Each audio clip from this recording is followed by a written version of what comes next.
Herkese salam, kanalıma ve videoma xoş gəlmisiniz. Mən Asya.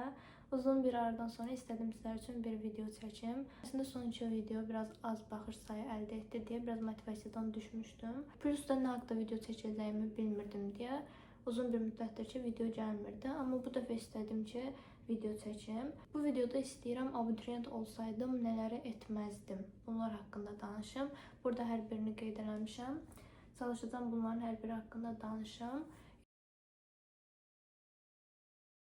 Sınaq nəticəm aşağı gələndə motivasiyamı itirməzdim. Bu yəni deyərdim ki, abituriyent dönəmində elədiyim ən böyük səhv idi. Çünki mən sınaqları demək olar hər həftə sınaqlara gedirdim. Yəni buraxılış, blok fərq eləmir. Sınaqlarda aşağı bal topladığım da olub, yeri gələndə yüksək bal topladığım da olub. Amma aşağı bal toplayanda çox tez motivasiyanı itirirdim. Məsələn, özəlliklə blokdan çox aşağı yazırdım da. Hətta deyərdim ki, ən çox yazdığım bir dəfə ilk sınaqda, güvənin ilk sınağında, blok sınağında 2-3 mövzu olurdu hər fəndən. Bir dənə o sınaqda 369 yazmışdım.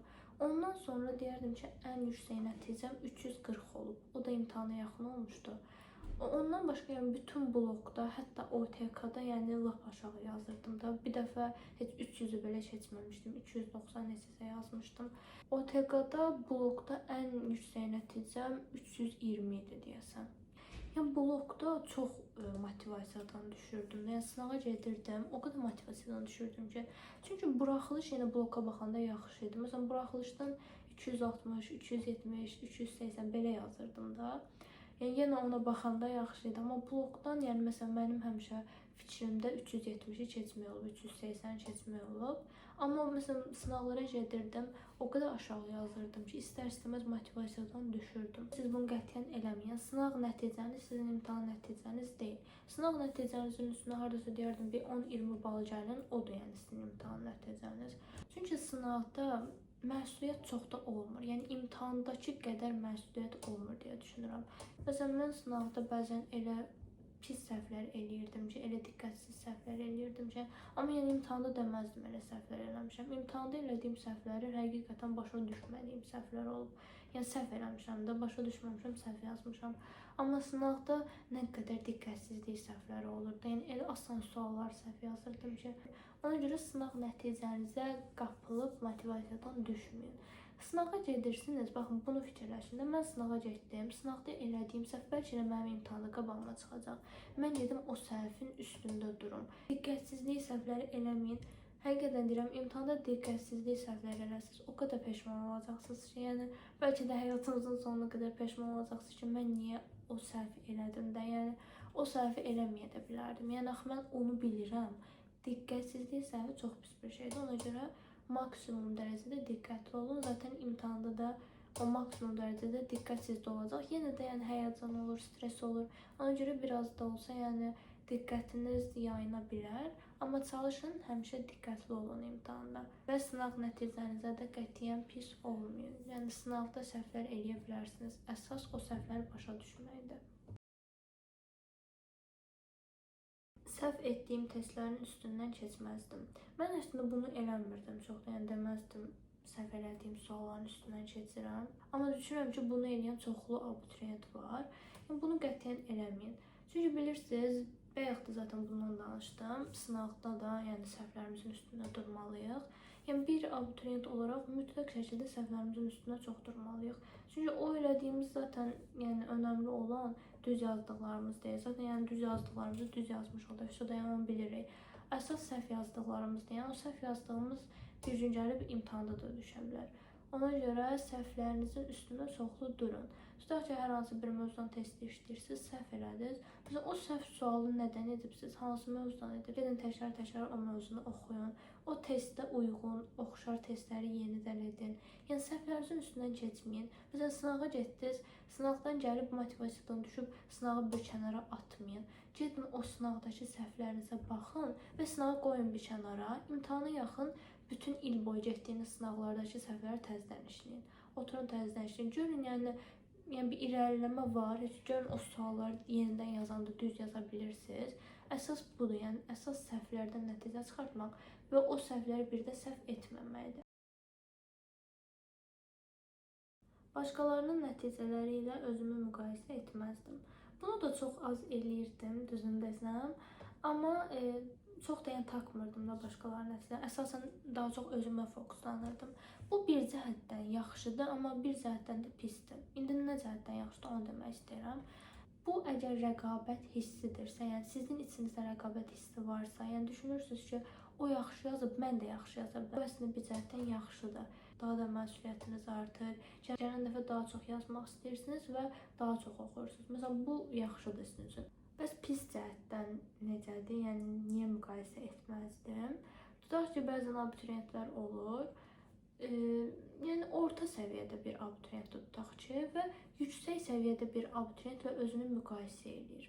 Yəni məsələn, sənin səviyyən odur da, yəni sən onun qədər yaza bilməzsən. Çünki sənin beynin budur, sənin səviyyən budur. Sən özünü öz səviyyəndəki uşaqlarla müqayisə elə. Tutaq ki, sən zəifsənsə, özünü yüksək yazan biri ilə müqayisə eləmə. İstirahətimi tamamilə qurban verməzdim. İmtahana hazırlaşırıqsa, yəni bu həyatla əlaqəmizi kəsəcək demək deyil. İmtahan verirsiniz, istirahətinizə də vaxt ayırmalısınız, əyləncənizə də vaxt ayırmalısınız. Yeri gələndə harasa getməlisiniz, gəzməyə də getməlisiniz. İmtahan verirsiniz deyə həyat bağlandı artıq. Hər şeyə kres qoyub, həyatdan da soyunmaq olmaz. Hər şey imtahandan ibarət deyil və həyatdakı ən vacib şey də imtahan deyil. Həyatdakı ən vacib şey sizin sağlamlığınızdır.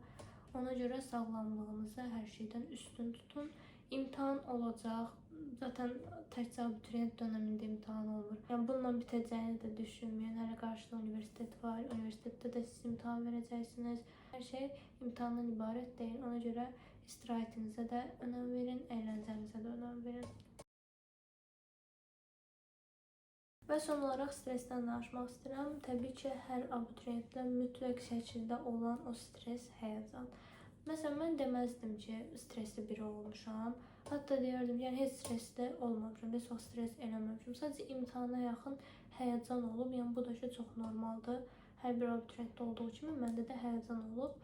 Və o həyəcanın olması da yəni yaxşı bir şeydir. Siz deməli imtahana önəm verirsiniz, yaxşı yazmaq istəyirsiniz. O imtahanı önəmsiyirsiniz ki, həyəcanlı olursunuz. Həyəcan da, yəni bunu əslində heç bir şey durdura bilməz deyə düşünürəm. Yəni əgər bir abituriyent imtahan verirsə, təbii ki, o həyəcan, stres olur.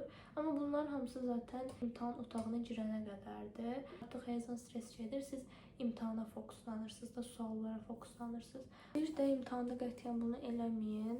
Məsələn, çox vaxt abituriyentlər kitabı açır, başlayır suallara baxmalı. Suallara baxır və məsələn, hər hansı bir sual uzun olur. Tutaq ki, artıq o düşünür ki, bu sual çətindir, uzundur, çətindir. Amma bəlkə də ən asan sual odur. Ona görə imtahana girəndə tez açıb suallara baxmayın. Yəni başlayın, məsələn, hansı fənlə başlayacaqsınız? Sınaqlarda məsələn hansı fənlə başlamısınız? Bunu artıq sınaqlarda müəyyən edin. Sınaqlarda vaxtı yönetməyi də, bunların hamısını öyrənin.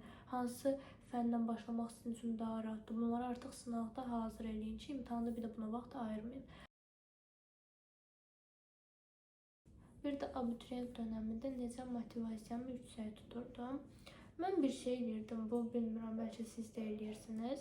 Mən məsələn özümü sanki artıq Azərbaycan Tibb Universitetinin tibb tələbəsi kimi təsəvvür edirdim. Yəni düşünürdüm ki, fisioda mən artıq yüksək bal yığmışam, qəbul olmuşam və artıq tibb tələbəsiyəm.